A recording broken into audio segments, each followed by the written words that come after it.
A'udhu billahi minash shaitanir rajim. Bismillah ar-Rahman rahim. Brothers and sisters, welcome to today's video blog.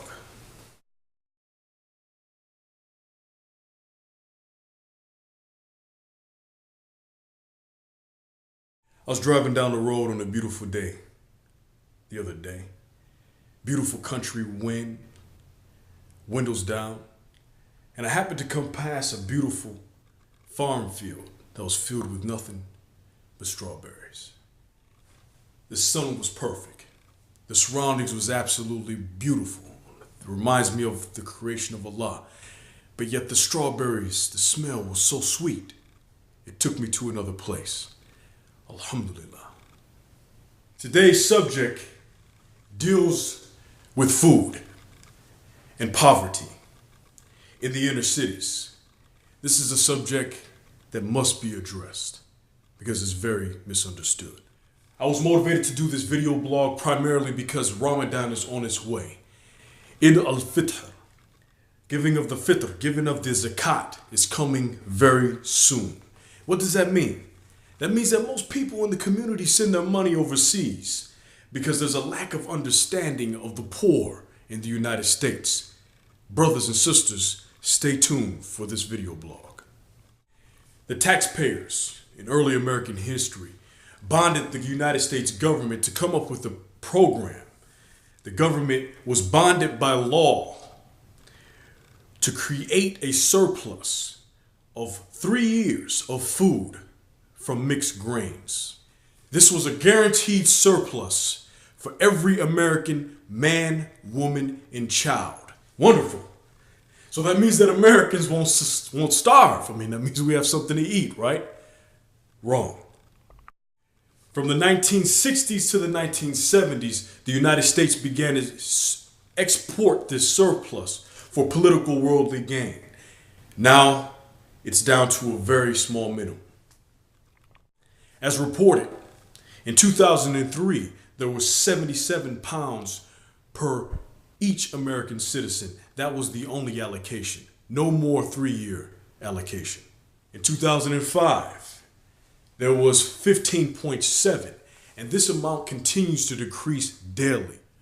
1.3 billion people live on less than $1 a day. 15 million children die of hunger in the world. 500 million people in Africa and Latin America live in what the World Bank has described as absolute poverty.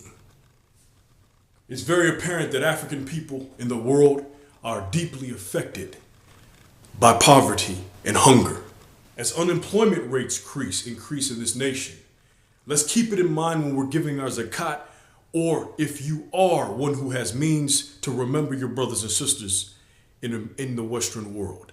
Because with increase in unemployment rates, hunger rates, and poverty increases. In this country, hunger and unemployment run side by side.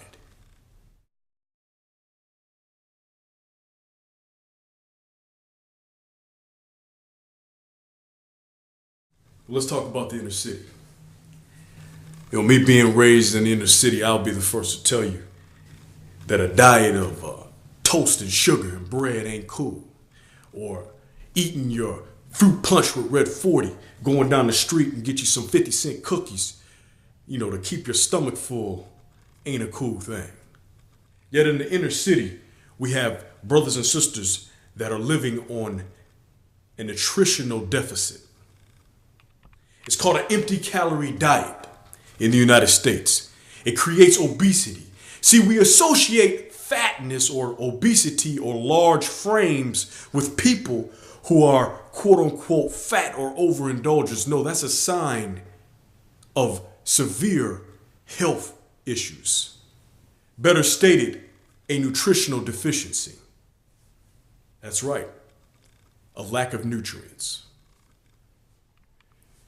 Hunger affects the poor, African American, Afro American, Black, and minority communities, Muslim, non-Muslim. You're poor and a part of a minority group in this country. you could find yourself in a situation of severe hunger. 57% in the urban environment and 43% in the rural or suburban areas. There are states that have the highest unemployment rate and have the highest level of nutritional degradation in this country. Mississippi, Michigan, South Carolina. These states have one of the largest African American, Black or Afro-American population in the United States, and they are dealing with upwards to 55% of an unemployment rate. And this is not by coincidence. Food. What you eat is a sense of control. It's a sort of control. Who eats what and who and how they eat and what you eat and when you eat. All of this is a part of a control mechanism. Go to your Whole Foods. What do you get? Organic produce, no artificial colors or flavors, no food coloring in your food. You get a good quality. Now come on to Detroit, where I was raised. Can you find a Whole Foods? Can you find one thing that doesn't have red 40 in it? How about find something that doesn't have partially hydrogenated oils or monosodium glucose? You can't even pronounce it. How about something without high fructose corn syrup? It's impossible in the ghetto. This is what's fed to the people, to the poor, as if they're cattle, as if they're worthless. But we as Muslims recognize that the poor must be cared for, and not be cared for by the way that this country has cared for them, but be cared for in a way that is ethical, a way that we treat human beings with good nutrition. Brothers and sisters, I propose the question, and I propose for every members in the audience to answer it.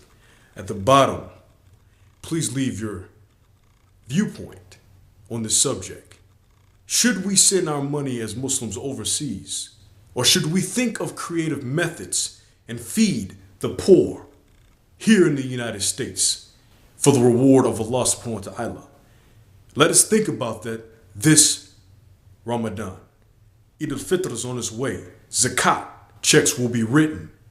I'd like for this video to act as a way of reaching out to the brothers and sisters and families who are Muslim and poor in America and have to eat today. Let this video motivate that.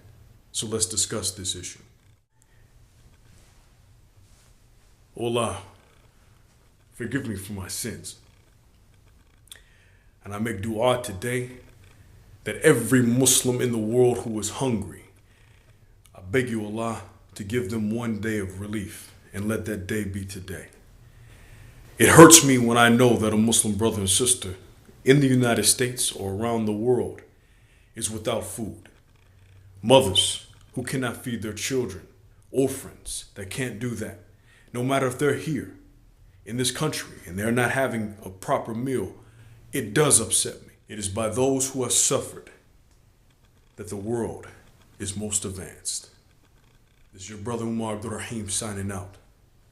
Please leave your information and comments at the bottom of the screen. Let's start the discussion.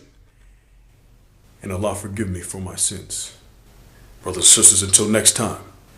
Assalamu alaikum wa rahmatullahi wa barakatuh.